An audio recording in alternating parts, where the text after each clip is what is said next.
When you kill the gringo, smile. Pretty cool tagline, huh? That's the tagline for Ben Jefferson's Desert of the Damned. Oh, I see the title's been kind of reversed on screen. I don't know if I'm going to be able to fix that in editing, but I'll try. This is an interesting one. It's also, now that I think about it, this is the first Western that we have on the channel. I'm not actually sure where this came from. This is one of 4 books. I've actually got them all here. So these are books that my grandfather gave me. We have Desert of the Damned, which is what we're talking about now. Slaughter Trail, The Lives of Luke Galt, and one called Guns of Vengeance. And these 4 books pretty much saved me from boredom a couple of times. It also kind of amuses me that these books are all kind of like 50 cents almost. I mean, this one, the price tag on this is literally 50 cents. So I'm going to talk about the book in general and kind of my thoughts on it as we go along, but for now, let's just get into the plot and what I liked, what I didn't like, and take it from there. So, the plot follows a man named Mitch Fremont, and this guy is basically your typical kind of Western cowboy. He is a tracker kind of character.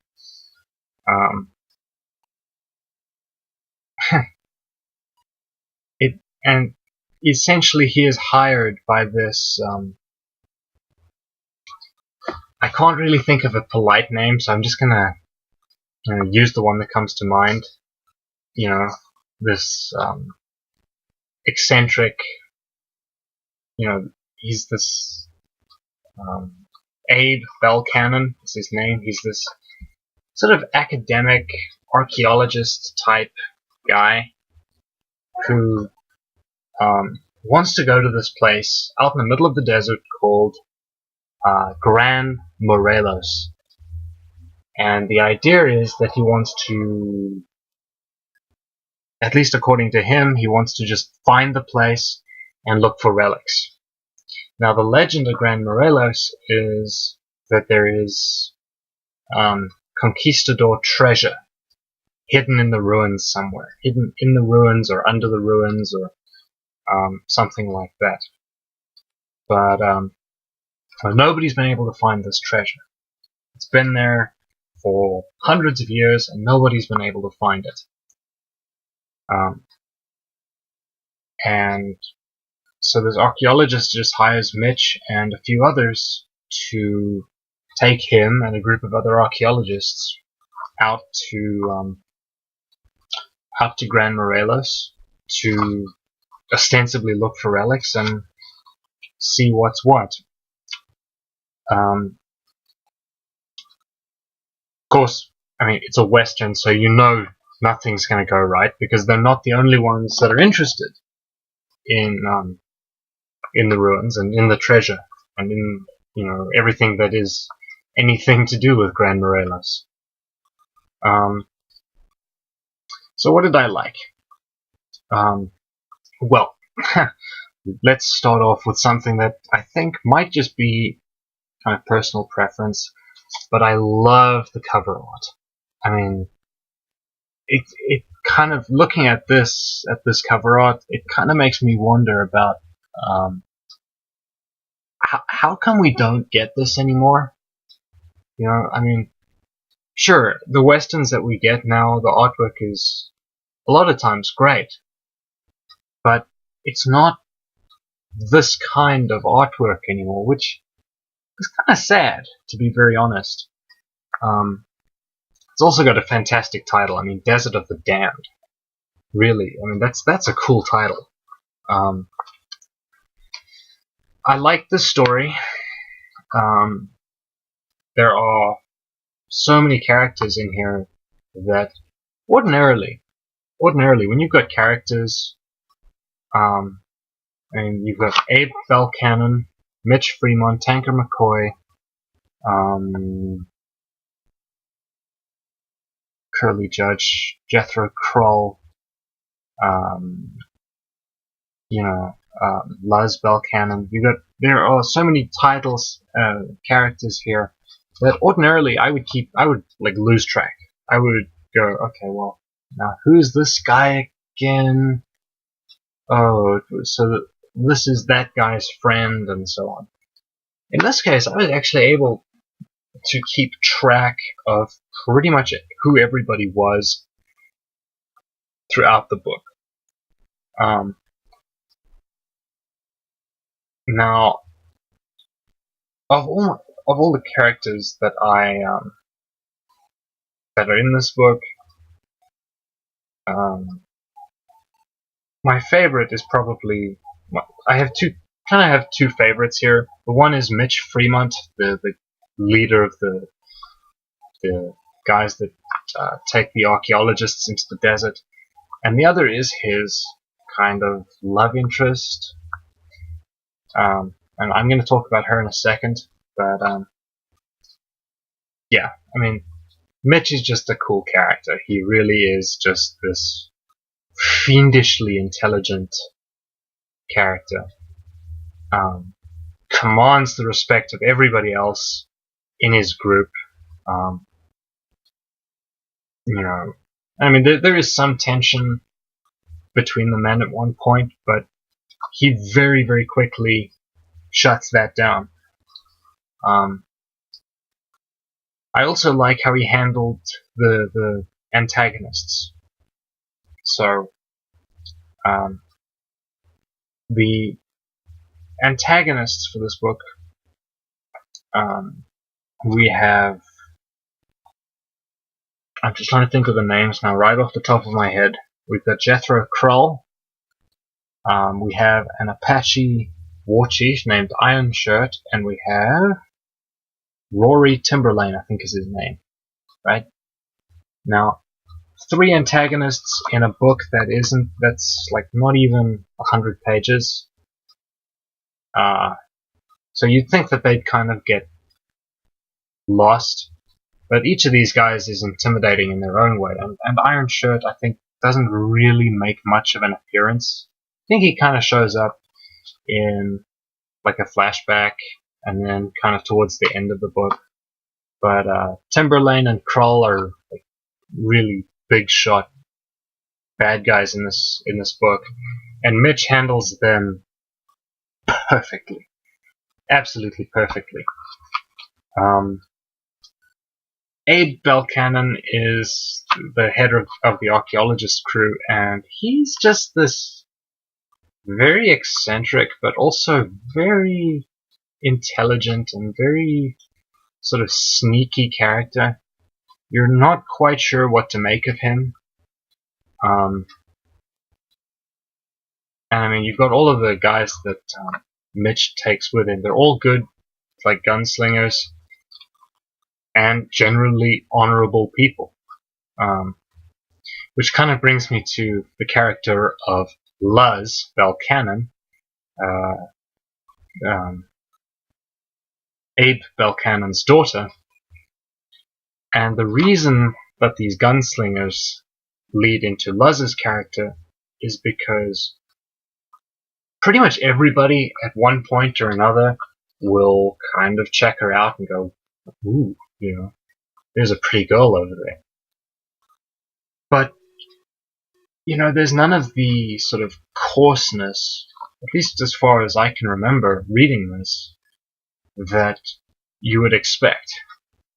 She is the only woman in this group.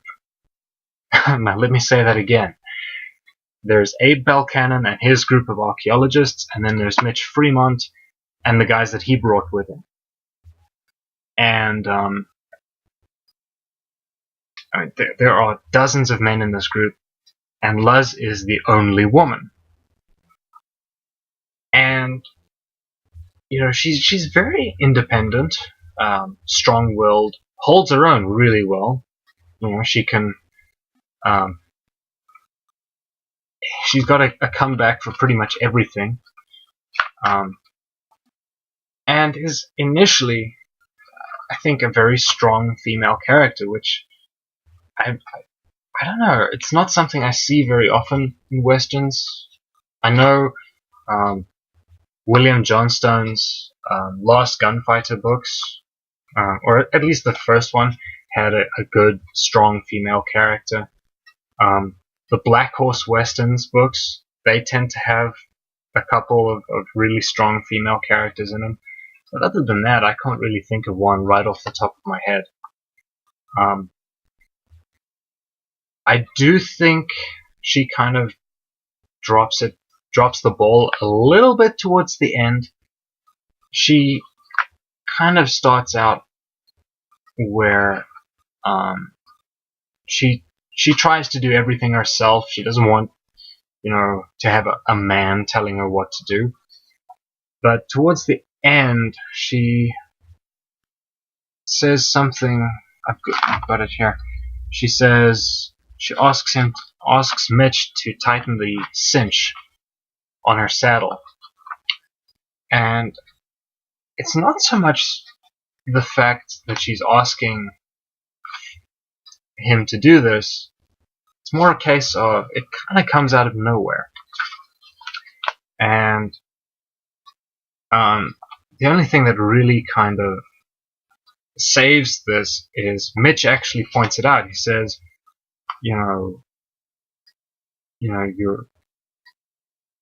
this is the first time you're actually asking me to do something for you. And he calls her out. He says, there are some things that a woman can't do. And,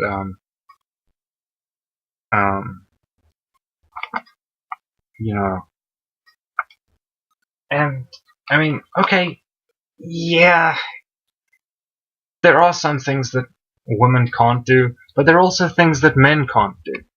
And I kind of feel like the scales were kind of imbalanced here, because she says, and I'm going to quote her here, I think we all learned lessons here. My lesson came when Krell appeared in the temple and you saved my life.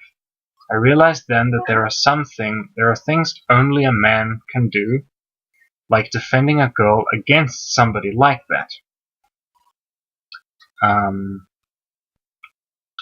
And it's kind of funny because I don't know that you could really write something like that line in particular.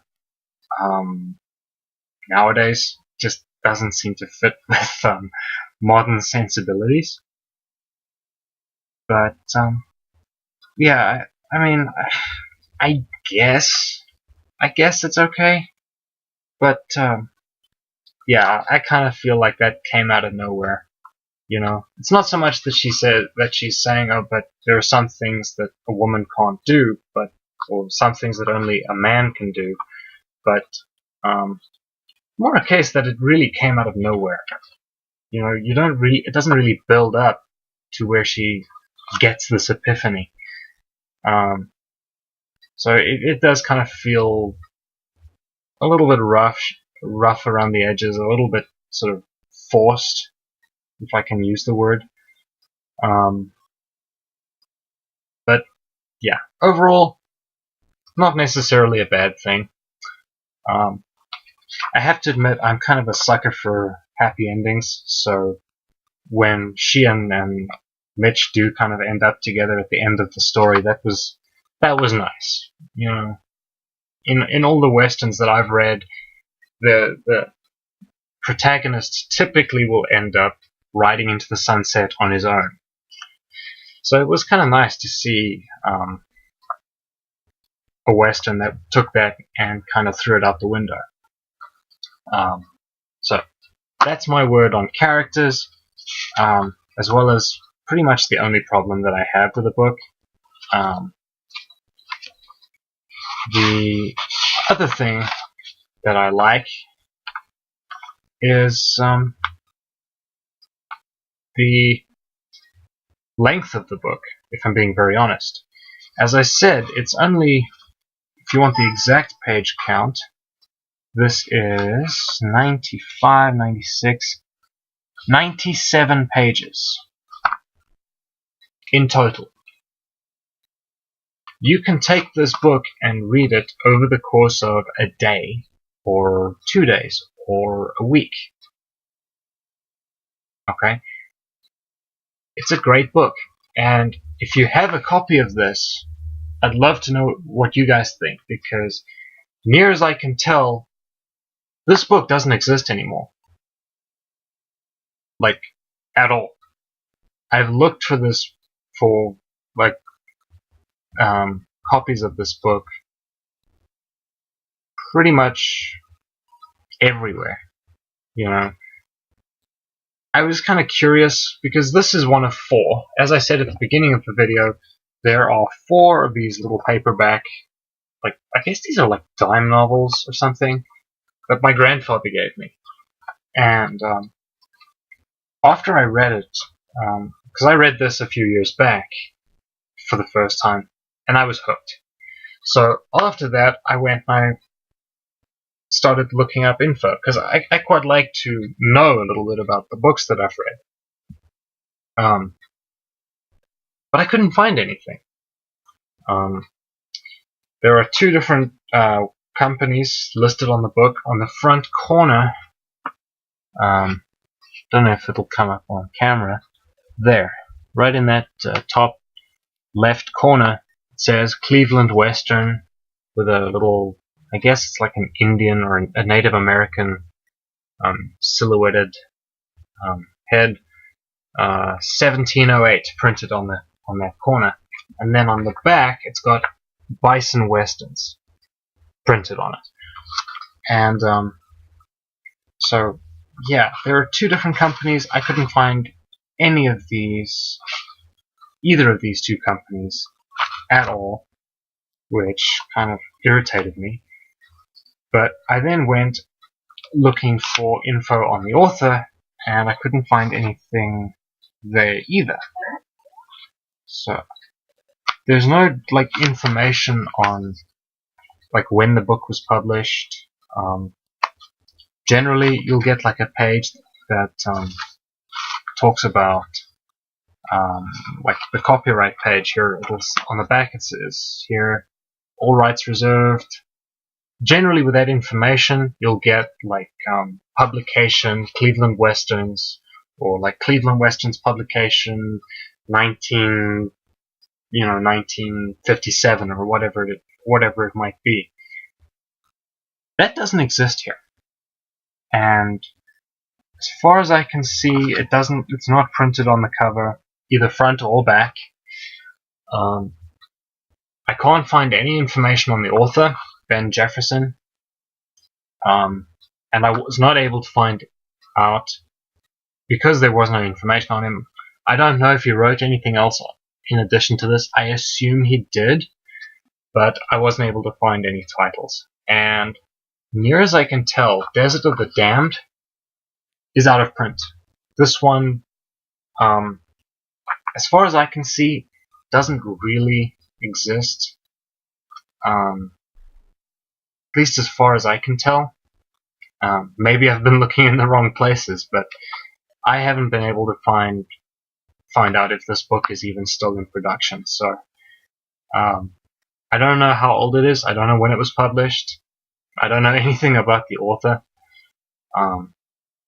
So yeah, it's just kind of an interesting little, almost like a grail book in a way, that you look for, and it's just kind of there. It's one of those like mystery books. But yeah, those were my thoughts. As I just said, I think this book is out of print. So if anyone has actually got a copy of this, okay, so if you have a copy of this, leave a comment, tell me what you think of it, and if you know anything about like Cleveland Westerns or this other company, Bison Westerns, or Ben Jefferson, the author here, please let me know, because I can't find anything. So, yeah, those were my thoughts. I got a whole host of videos coming up. So, yeah, stay tuned for those.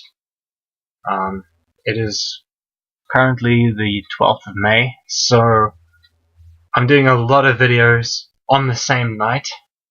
Yeah.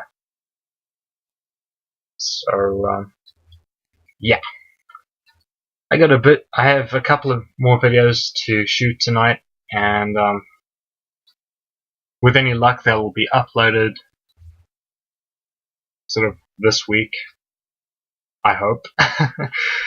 So, yeah, stay tuned for those. Be sure to leave your thoughts on Desert of the Damned in the comments below, and yeah, I'll see you next time. Bye, guys.